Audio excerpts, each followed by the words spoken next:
الحمد للہ وحدہ والصلاة والسلام علی من لا نبی بعدہ اما بعد فاعوذ باللہ من الشیطان الرجیم بسم اللہ الرحمن الرحیم وَلَهُ الْجَوَارِ الْمُنشَآتُ فِي الْبَحْرِ كَالْأَعْلَامِ فَبِأَيِّ آلَاءِ رَبِّكُمَا تُكَذِّبَانِ، اور اسی کے لیے ہیں سمندروں میں پہاڑوں کی طرح ابھرے ہوئے رواں دواں آبی جہاز۔ اے جنوں اور انسانوں کے گروہ، تم اپنے رب کی کون کون سی نعمت کو جھٹلاؤ گے؟ آج ہماری سورہ الرحمن کی آیہ مبارکہ 25 تک کی تلاوت و ترجمہ کا شرف نصیب ہوا۔ سامعین ناظرین، آج ہماری یہ دو آیات مبارکہ، ایک آیہ مبارکہ تو بار بار آ رہی ہے، اس میں ایک آیہ مبارکہ جو 24 ہے، وَلَهُ الْجَوَارِ الْمُنشَآتُ فِي الْبَحْرِ كَالْأَعْلَامِ، اس میں اللہ تعالیٰ نے ایک اور اپنے خوبصورت کرشمے اور قدرت کاملہ کا ذکر ارشاد فرمایا، اور ارشاد ہوا کہ اللہ تعالیٰ کی ذات کی طاقت اور قوت اور اس کے دستے قدرت اور اس کے قبضہ قدرت کا اگر تم نے کرشمہ دیکھنا ہو تو اس کا ایک منظر تمہیں سمندروں اور دریاؤں میں چلتی ہوئی کشتیاں اور آبی جہاز جب تم دیکھتے ہو تو یہ اللہ تعالیٰ کے خوبصورت نظام اور اس کی طاقت کا بہترین مظہر ہے۔ اس بنیاد پر کہ اگر ایک چھوٹا سا جو کیل ہے لوہے کا، اس کو اگر دریا میں یا سمندر میں پھینکا جائے تو وہ ڈوب جاتا ہے اور سمندر یا دریا کے پیندے اور اس کی تہ میں باٹم تک چلا جاتا ہے، لیکن اللہ تعالیٰ فرماتا ہے کہ وہاں پر ہم نے کشتیاں جس کے اندر کئی 100 ٹن وزن رکھا جاتا ہے لیکن وہ دریا میں ڈوبتی نہیں۔ سب سے پہلے اس کائنات میں، دنیا میں، اللہ تعالیٰ نے پانی کے اوپر جو سب سے پہلے کشتی جس کو اللہ تعالیٰ نے تیرنے کا موقع عطا فرمایا اور جس کشتی کو اللہ تعالیٰ نے اس کائنات میں سب سے پہلے بنوایا، اس کشتی کو بنانے والے حضرت سیدنا نوح علیہ السلام تھے۔ حضرت سیدنا نوح علیہ السلام کی جو کشتی تھی اس کے بارے میں اللہ تعالیٰ نے باقاعدہ قرآن پاک میں فرمایا، اس کا درس پہلے گزر چکا ہے کہ تجری بِأَعْیُنِنَا، اللہ نے فرمایا یہ جو کشتی چل رہی ہے لوگوں، قرآن میں ارشاد ہوا نوح علیہ السلام کے اس کشتی کے حوالہ سے، فرمایا یہ ہماری نگاہوں میں ہے، ہماری سرپرستی میں ہے، ہماری نگاہ رحمت کے تحت چل رہی ہے۔ اور وہ طوفان جو آیا تھا نوح علیہ السلام کے زمانہ میں، وہ اتنا خطرناک قسم کا طوفان تھا کہ جودی پہاڑ جس کی اتنی بلندی ہے، نوح علیہ السلام کی جو کشتی تھی وہ جودی پہاڑ کے برابر آ گئی تھی۔ اتنا بڑا سخت ترین قسم کا جو طوفان تھا، وہ پانی کا طوفان آیا کہ اللہ تعالیٰ نے ساری روئے زمین پر کوئی ایک جاندار چیز کو نہ چھوڑا، انسان تو کیا، کوئی بھی جاندار چیز کائنات میں نہیں بچی تھی۔ اللہ تعالیٰ نے صرف ان جانوں کو اور ان جانداروں کو اور ان انسانوں کو محفوظ رکھا جو نوح علیہ السلام کے اس کشتی یا اس بیڑے کے اندر سوار ہو گئے تھے۔ اللہ تعالیٰ نے مان رکھ کے وہاں نجات والی بات ہو گئی کہ جو اس میں سوار ہو گیا اس نے نجات پالی، اور نوح علیہ السلام کا ایک بیٹا بھی اس میں شامل تھا جو اس میں سوار نہ ہوا، نیچے رہ گیا، تو اللہ تعالیٰ نے باقاعدہ قرآن میں فرمایا لا تخاطبنی، اے پیارے نوح علیہ السلام اپنے بیٹے کے بارے میں مجھ سے بات مت کرنا، اس نے تمہارے دین کو چھوڑا ہے، اس نے آپ کے پیغام کو چھوڑا ہے، ایک نبی کے پیغام کا انکار کیا ہے، ہم اسے بھی اس پانی کے اندر غرق کر دیں گے اور ڈبو دیں گے۔ اب دنیا پر روئے زمین پر سب سے پہلی آنے والی جو کشتی تھی وہ کشتی نوح علیہ السلام تھی۔ اس کے بعد اللہ تعالیٰ نے اس نظام کو چلا دیا۔ کشتی نوح کے بعد باقاعدہ پھر کشتیاں چلنے لگی۔ آج جو سمندروں میں آپ دیکھتے ہیں خوبصورت بحری بیڑے چل رہے ہیں، یہ بنیادی طور پہ یہ جو بحری جہاز ہیں یہ کشتیاں ہیں، کشتیوں کی جدید شکل ہے۔ سب سے پہلی جو دنیا پہ کشتی آئی اس کو جو چلانے کا نظام بنایا گیا، اس کو لکڑی کے ساتھ تیار کیا گیا، کئی سال لگے نوح علیہ السلام والی جو کشتی تیار ہوئی تھی اس پہ کئی سال لگے، اور کافر آ کے مذاق کرتے ہوتے تھے۔ اللہ نے حکم دیا تھا نوح علیہ السلام کو کہ بنائیے، تو لوگوں نے انہوں نے مذاق کیا، یہ نوح علیہ السلام کو کیا ہو گیا، یہ کشتی چلا رہا اور کہہ رہا ہے یہ پانی کے اوپر تیرے گی، کبھی لکڑی بھی اور یہ لوہا بھی پانی کے اوپر تیرتا ہے۔ ظاہر ہے ان کے لیے تو یہ پہلی عجیب بات تھی۔ تو نوح علیہ السلام فرمایا کرتے ہوتے تھے کہ یفعل اللہ ما یشاء، تمہیں پتہ نہیں ہے کہ میرا رب جیسے چاہتا ہے وہ کر لیتا ہے۔ وہ محتاج تھوڑا ہے کسی کا، وہ تو مالک کل ہے، وہ تو ساری کائنات کا اختیار وہ رکھتا ہے۔ اس کائنات میں مختار کل تو صرف اللہ کی ذات ہے، وہ صرف اللہ کی ذات ہے۔ اس لیے فرمایا وَلَهُ الْجَوَارِ الْمُنْشَآتُ فِي الْبَحْرِ، فرمایا یہ اس طرز پر چلنے والے جو بحری بیڑے ہیں، کشتیاں ہیں۔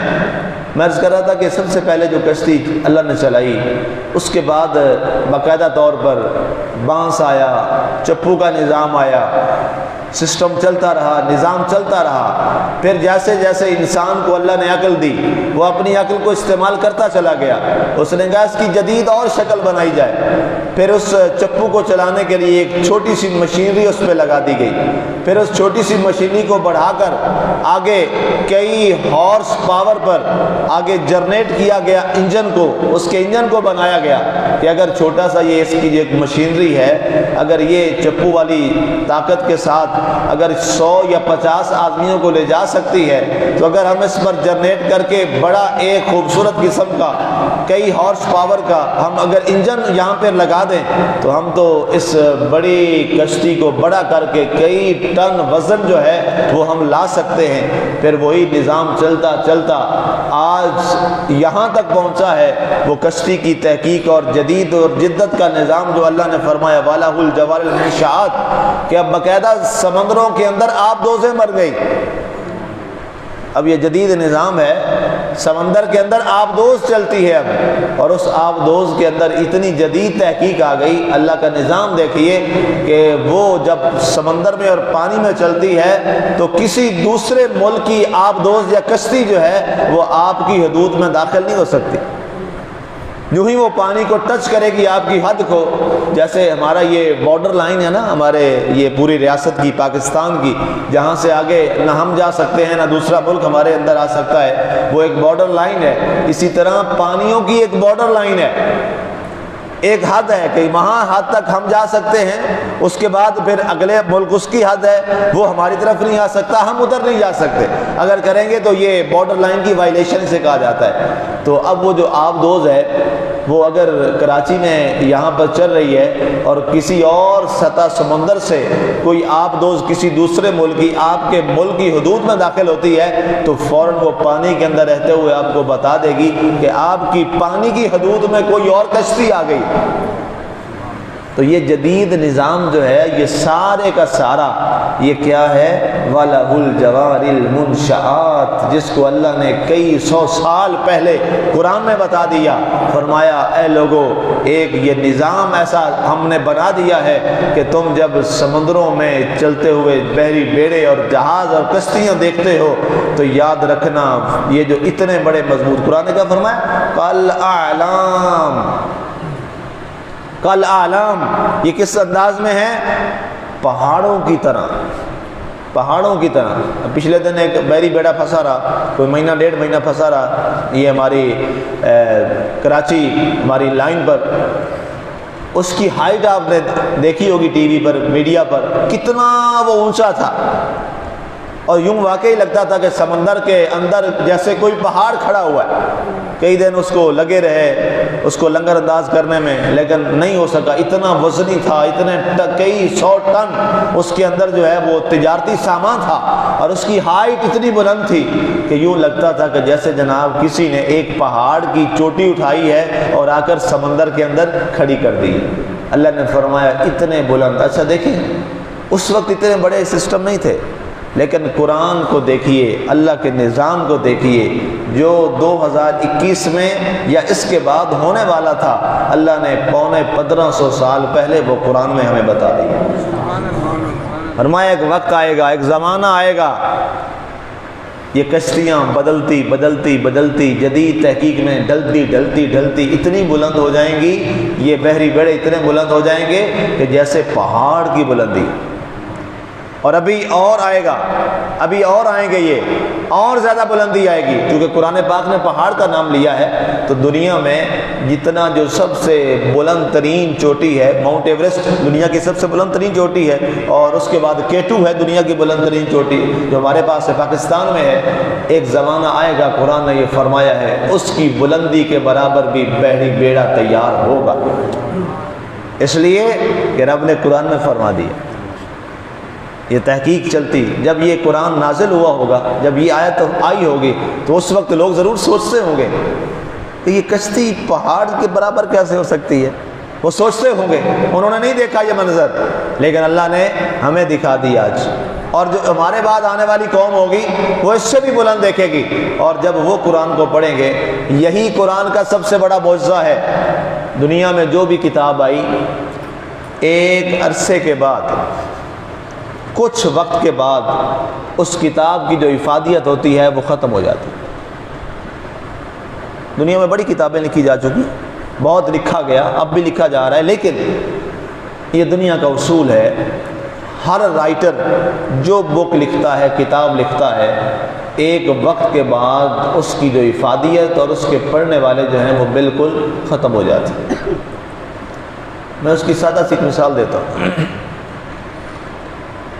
وارث شاہ صاحب کی سیف الملوک ہے، کتنے لوگ ہیں جن کو وہ پڑھنی آتی.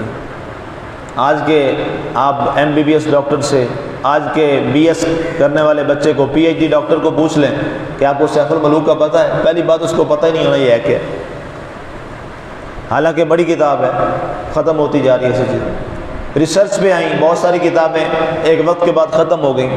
کیوں؟ وہ اس زمانے کے معیار پر پوری نہیں اترتی. جیسے جیسے زمانہ بدلتا گیا، حالات بدلتے چلے گئے.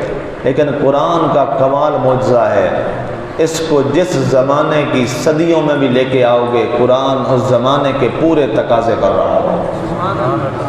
یہ دنیا کی صرف واحد کتاب ہے، اور یہ میں نہیں کہہ رہا، دنیا کے عیسائی اور یہودی بھی اس پر لکھ چکے ہیں.